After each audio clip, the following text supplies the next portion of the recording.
Thank you very much. And again, I want to join the others in saluting you for bringing us together on such a day, symbolic, but also challenging. And with your permission, I would like to commence by wishing a very present, even though absent individual, a happy birthday. A maker of history, because as Femi said just now, we make history all the time. And it's we who must decide just what kind of history we're making. And the person I have in mind, her name is Leah Sharibu, who's a prisoner of conscience, imprisoned by Boko Haram from Dapchi village. She joins hundreds of other people who have been deprived of their liberty by these fundamentalist lunatic fringe of a decent and honorable religion. As many of us today also have fallen victim to one kind of fundamentalism or the other. Anybody who has a chance of passing a message to her, I would like her to know that she was celebrated in Washington quite recently. We noted her birthday. There was an event there. I was present. And a few days later, also in Turin, in Italy, where a poem, an ode, was launched in her name. We do not allow ourselves to forget her and others as well.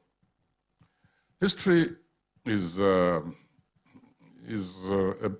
burden very often. That is why many people avoid it.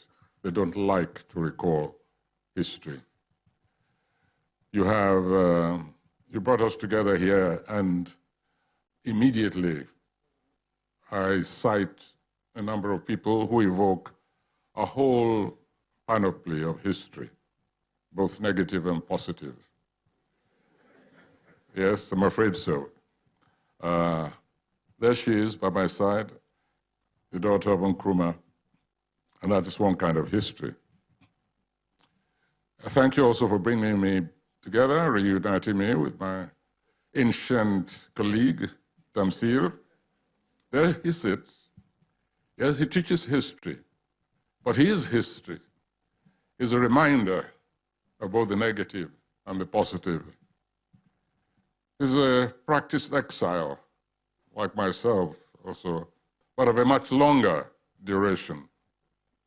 A victim of the kind of history which is created by some of our leadership who betray frontline nationalists who, however, decide to write themselves into a very different kind of history. And so an intellectual, creative individual, he spent most of his years in exile. But then he was received and protected and allowed to flourish, to contribute to our intellectual heritage by yet another leader. That's the nature of history. And that is why I believe that those who expunge such a discipline from our schools, I think they decide to be taken out of history altogether. You can imagine my shock some years ago when I returned from one of my stretches outside, and I discovered purely by accident that history had been taken out of the curriculum of our schools. I couldn't believe it. I was in Lagos at the time. I remember asking Governor Fashola, I said, is it true in your schools, your governor, is it true that you don't teach history here? And he said, no, what happened was that at the central level, at the federal level, some minister decided at one stage or the other that this nation did not need history, or that it was impossible to teach history, or that it was difficult, or that books were not available, or teachers were not available. Some garbage like that. And this fellow was a minister in this country. So a lot of crime is committed against our upbringing, our advance. A lot of crime is done to our children. And it's unconscionable that these things happen and we allow them to go on for so long. And so our children grow up truncated, completely, intellectually truncated. A huge part of their brain is unused. An analytical part is unused because certain facts are not available to them, because they do not even know where their existence begins. I won't say much more than that because each time I think about it, honestly, I want to go look for that minister and strangle him. Or her. I have no idea who she was. Perhaps say that history is said to have been reintroduced as a subject into Nigerian schools, into the Nigerian school curriculum. And I suppose that the follow-on question from that is that can we agree on, does it matter whether or not we agree on what history it is that we're teaching? Well, I don't believe in exclusion, but we begin with our own history. There's no question. I mean, home is where to begin. How can we even begin to cope with modern phenomena if we do not know the ancient phenomena of our existence? How we came to be as a people, how we came to be as communities.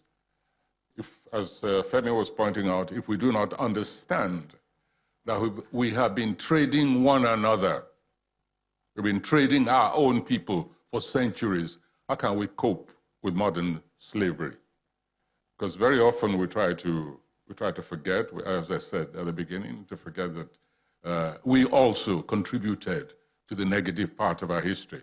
Yes, absolutely, we must condemn and continue to contest those who deprived us of liberty, of freedom, of economic confidence, of cultural, we even try to distort our own history.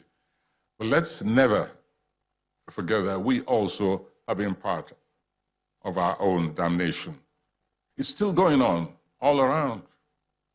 I ask, for instance, I spoke earlier of the treachery of our own leaders. I glance southwards towards East Africa, and what do I find there? There's another musician being persecuted at the moment, Bob Wine, simply because he wants to challenge the status quo. I must ask Museveni, what kind of history do you want to write yourself into? You who began as a liberation force, but an untenable history. But today, he's repeating the same errors all over again. Here we have in Fela a tradition, the product of a tradition, of a history, beginning with this particular line, beginning with the Funmilayo Ransome Kuti, the famous beret. A struggle of women like her have been taken up by their science, Fela, Femi, Sheun. That line of history continues. Funmilayo Kuti trained people like Salawa Gambo. She was one of her pupils. She returned to the north. I think she was jailed at least 30 times in her life. That was a student of history. But she made her own history over there, even through that persecution. And so we ask our leaders today, Yahaya Jammeh, for instance, he took the concerted efforts of peer leaders to go and yank him off his stool, but he still wanted to make trouble. Next door neighbor, what history is going on now? This is 2019, and a small country like Benin is rioting simply because it cannot get a simple business like election right. I'm not going to talk of Nigeria. I would like to enjoy the rest of today, myself. But next door, there it is. And we don't know if it's going to spill over, because it's not over yet. By contrast, again, because I tend not to be negative today, by contrast, you look towards Rwanda, after a horrendous history, Look at the strides which have been made, reconciliation. Even issues like corruption have been tackled in unique ways in Rwanda. Look at Ethiopia. Ethiopia, there's a new regimen, a new history being written there right now. You have a president who traveled out, brought back the opposition, who closed down a notorious prison, infamous for the tortures that went on there, who traveled out and brought one of the leaders of the opposition back, made her the chairman of the Electoral Commission, or was it Chief Justice? I get confused now. But one of the female leader, she's back in the country.